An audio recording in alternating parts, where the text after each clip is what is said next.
Bonjour les amis, j'espère que vous allez bien. Bienvenue dans ce nouvel épisode sur le toit avec moi. Aujourd'hui, on va non pas faire une note salée, mais parler de ce qu'il se joue derrière un message que j'ai pu partager cette semaine sur Instagram qui a particulièrement résonné.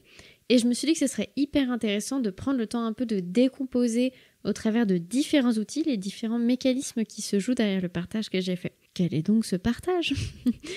Dans un réel, j'ai partagé qu'il y avait une décision qui avait vraiment énormément impacté ma vie, probablement celle qui a le plus impacté ma vie, en tout cas sur ces dernières années, qui est non pas d'avoir lancé mon business, non pas de me reconvertir, non pas de me former au coaching. La décision qui a le plus changé ma vie sur ces dernières années, c'est que j'ai décidé de devenir intolérante aux personnes immatures émotionnellement. Alors, qu'est-ce que ça veut dire concrètement devenir intolérante aux personnes immatures émotionnellement ?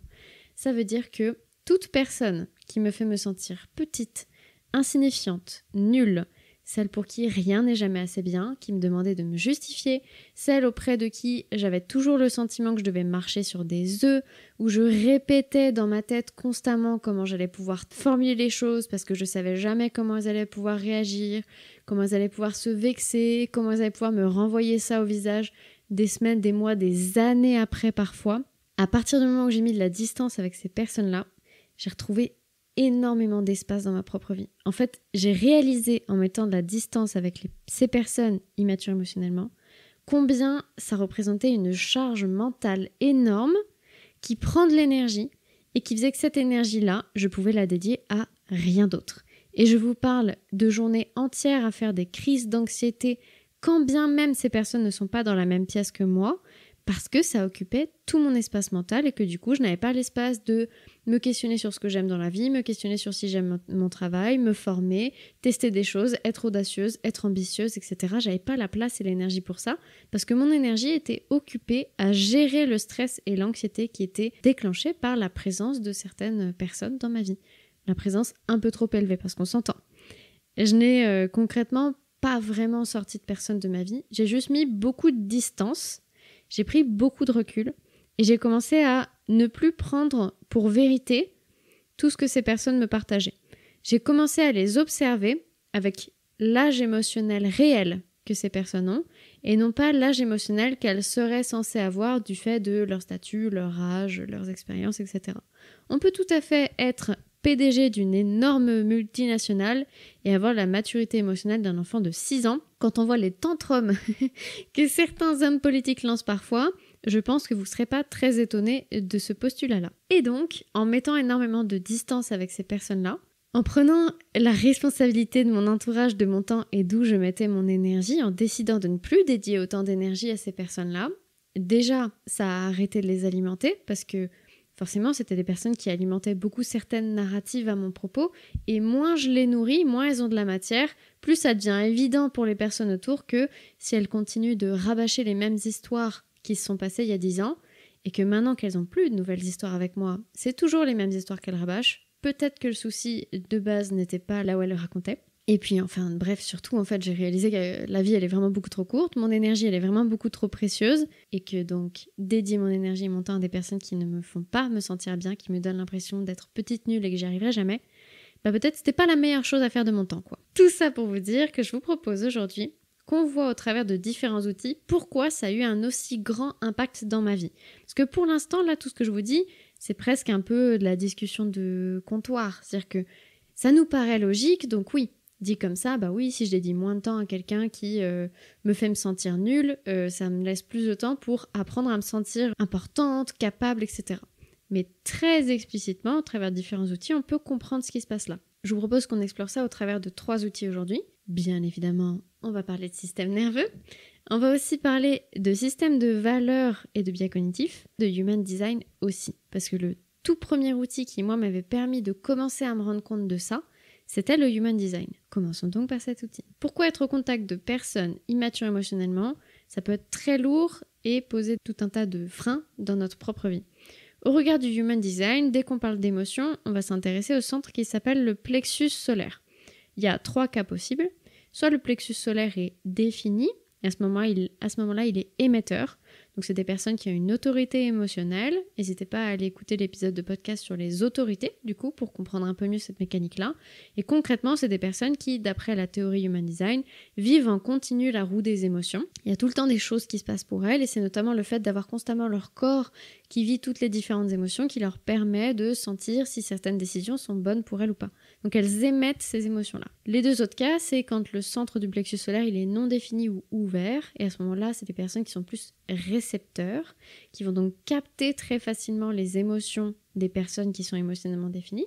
Ça ne veut pas dire qu'une personne qui a le centre non défini ou ouvert ne ressent jamais d'émotions, ça veut juste dire que ça ne fait pas partie de sa mécanique quotidienne, et ça ne fait pas partie de sa stratégie optimale de prise de décision.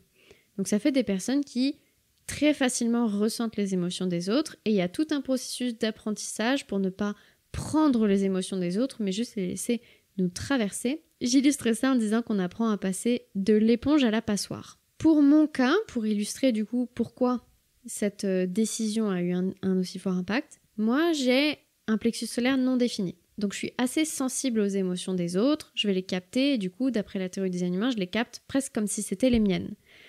Et cette explication du Human Design, elle m'a vraiment aidé à comprendre cette notion un peu d'hypersensibilité, parce que c'est devenu assez rapidement galvaudé sur Internet. Il y a beaucoup de choses où moi je voyais bien qu'on mélange un peu les choux et les carottes quand on parle d'hypersensibilité sur Internet. Mais en tout cas de comprendre cette notion de j'ai tendance à facilement ressentir les émotions des autres et potentiellement, si je fais pas attention, je peux m'y attacher et me sentir responsable de ces émotions, voire croire que c'est les miennes. Le Human Design m'a bien aidé là-dessus à comprendre ça et à faire la part des choses. Comprendre que parfois, il y a des choses que je ressens dans mon corps en présence de quelqu'un qui ne m'appartiennent pas. Des émotions que je ressens qui ne m'appartiennent pas. Et du coup, il y avait certaines personnes comme ça, qui sont des personnes qui du coup sont très anxieuses, potentiellement assez négatives, etc. Où dès que j'étais en leur présence, je sentais ce poids-là. Et à partir de ce moment-là, en présence de certaines personnes, j'ai commencé à prendre des pauses. Juste quand je passais une soirée, un temps, un week-end avec certaines personnes qui étaient très anxieuses, très stressées, immatures émotionnellement, etc. Et d'ailleurs, pour vous le préciser, une des caractéristiques de l'immaturité émotionnelle, c'est l'incapacité à prendre la responsabilité de ses émotions. Ça veut dire que ces personnes-là vont avoir tendance à rendre les autres responsables de leurs émotions. Donc si je me sens mal, c'est ta faute. Et il faut absolument que tu le saches que c'est ta faute et que tu prennes la responsabilité du fait que moi je me sens mal. Sauf que vous imaginez bien que ça, c'est pas possible en fait. On doit chacun prendre la responsabilité de notre guérison, de nos émotions, de nos blessures. Ça veut absolument pas dire que personne ne nous blesse jamais, mais deux personnes qui sont matures émotionnellement sont capables d'avoir la conversation pour comprendre qu'est-ce qui s'est passé, pourquoi une des deux personnes s'est sentie blessée et comment les deux personnes ensemble peuvent faire évoluer leur relation dans un sens qui feront que les deux ne seront plus blessés. C'est simplement de la communication mature.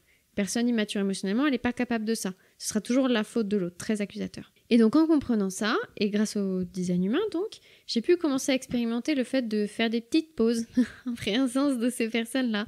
Donc aller m'isoler un peu, m'éloigner, parler à quelqu'un d'autre, etc. Et j'ai vu une différence majeure. Alors juste changer de pièce, c'est pas forcément toujours suffisant, mais j'ai vu un vrai impact. Et ça a été la première fois où j'ai compris que la simple présence de quelqu'un, ça pouvait être beaucoup plus stressant pour moi que ce que j'imaginais. Et du coup, j'ai commencé à faire attention à ça. Et j'ai commencé à me demander, est-ce que cette émotion, elle m'appartient vraiment ou pas ? Et à du mieux possible, et plus je l'ai fait, plus ça a été facile, hein, c'est tout le principe de la répétition. Et ça a commencé à être de plus en plus facile de me demander, est-ce que cette anxiété, elle m'appartient ou pas ? Et puis si je comprenais vraiment pas d'où ça venait, juste j'apaisais ce qui était là, je lâchais un peu et j'accueillais les ressentis de mon corps. Je changeais de pièce pour voir si ça changeait quelque chose. C'était beaucoup d'expérimentation, beaucoup en contact avec mon corps. Et parfois, c'était très flagrant que l'anxiété ne m'appartenait pas parce que j'avais ce genre d'anxiété-là qu'en présence d'une personne en particulier. Donc, première chose qui explique pourquoi devenir intolérante des personnes qui sont immatures émotionnellement, qui ne prennent pas la responsabilité des émotions, des personnes qui vous blâment d'être responsables de leurs émotions désagréables. Au regard du design humain, ça s'explique complètement au travers de la mécanique plexus solaire défini, non défini. Et même si vous avez un plexus solaire non défini en soi, un plexus solaire défini en soi, une personne qui vous balancerait en continu ces émotions désagréables, ça peut arriver aussi. et une personne au plexus solaire non défini qui ne comprend pas cette mécanique-là et qui du coup en plus se sent hyper mal avec ce cumul d'émotions qu'elle va choper chez les autres, elle pourra complètement chercher à décharger ce cumul d'émotions sur vous et là on se retrouve avec une mécanique un peu similaire. Ça c'était le premier outil qui permet de comprendre un peu ce qui se passe, le Human Design. Deuxième outil c'est le système de valeurs et certains biais cognitifs. Donc là, on rentre mi dans du coaching, mi dans des neurosciences. En coaching, il y a un outil que j'aime vraiment beaucoup utiliser qui s'appelle le système de valeurs, qui concrètement, au travers d'une pratique, on peut aller comprendre quelles sont nos valeurs profondes. Et je ne vous parle pas de valeurs glace à la vanille du type bienveillance, amour, partage, mais vraiment de valeurs qui nous nourrissent profondément et qui du coup, au quotidien, on se retrouve à nourrir. Presque malgré nous. Si vous observez déjà ce que vous avez tendance à faire, les décisions que vous avez tendance à prendre, la façon dont vous utilisez vos ressources à l'heure actuelle, on peut trouver les fils rouges que vous cherchez à nourrir derrière chacune de vos actions. Et potentiellement, vous pouvez juger la façon dont vous utilisez vos ressources, être mécontent de votre situation, mais il n'empêche que si vous prenez ces décisions-là, c'est parce qu'à un niveau ou l'autre, ça nourrit vos valeurs profondes. C'est inévitable. Beaucoup des conflits sont issus du choc qu'il peut y avoir entre certains systèmes de valeurs.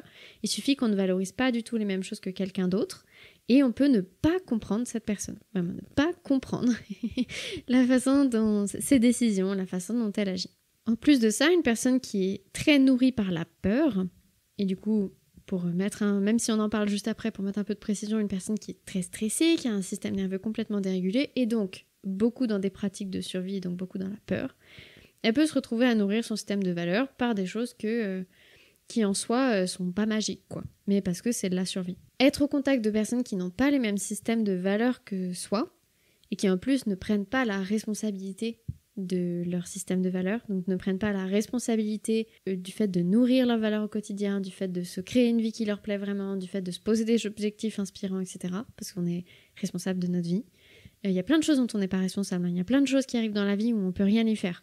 Mais il n'empêche que, à l'heure actuelle, l'écrasante majorité des personnes sur cette planète, on est quand même dans des situations où on peut prendre des décisions.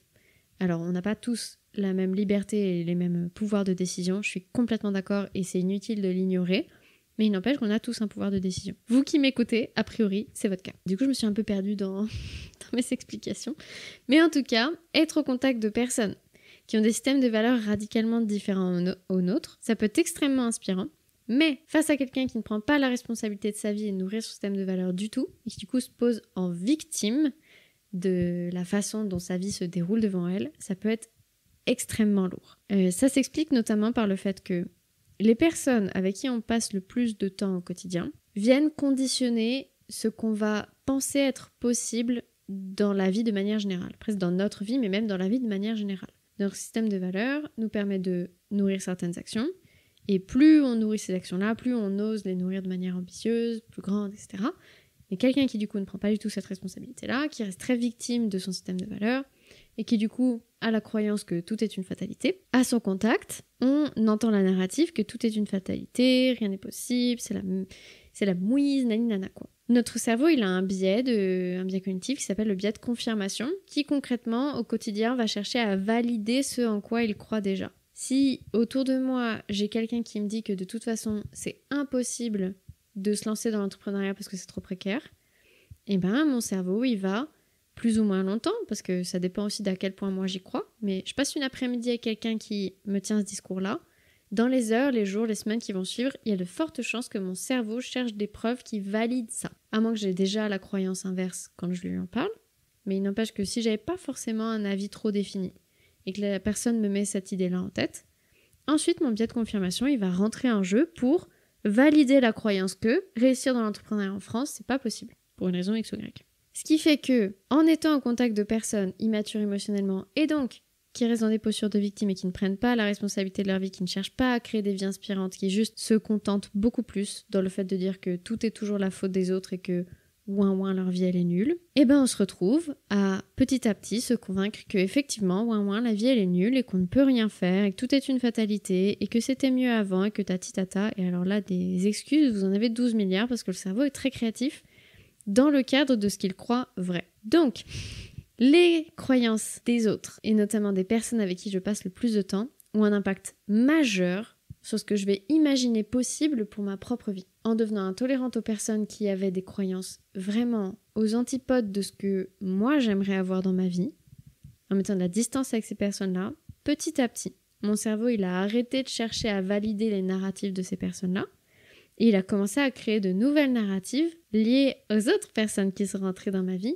qui elles sont beaucoup plus dans une optique de vouloir accomplir des choses, avoir un impact, créer, construire une vie qui leur plaît vraiment, nourrir un maximum leurs valeurs, contribuer au monde, aux autres, etc. Et du coup, mon cerveau il a commencé à chercher des preuves que ça c'était vrai. Et rien que ça, c'est un impact majeur sur notre quotidien.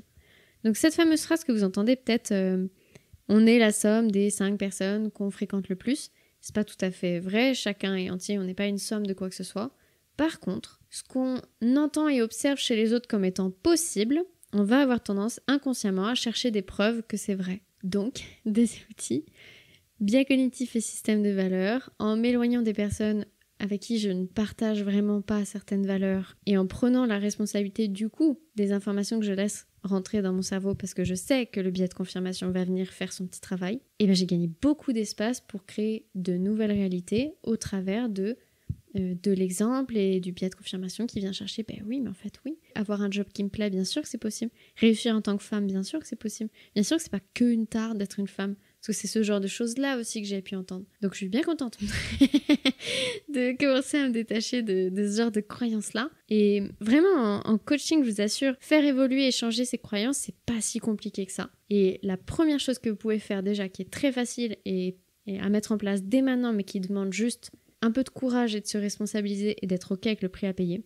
Première chose que vous pouvez faire dès maintenant, observez les personnes autour de vous. Est-ce que vous êtes d'accord avec ce qu'elles croient? Si jamais vous avez gardé des amitiés par historique, parce que vous connaissez depuis longtemps, mais que le genre de vie qu'elles ont, ça vous inspire pas du tout, vous êtes plus si heureux que ça de les rencontrer. C'est des personnes qui se plaignent tout le temps, qui vous encouragent pas, qui vous font sentir petite, qui vous avez peur qu'elles jugent ce que vous faites, ce genre de trucs-là.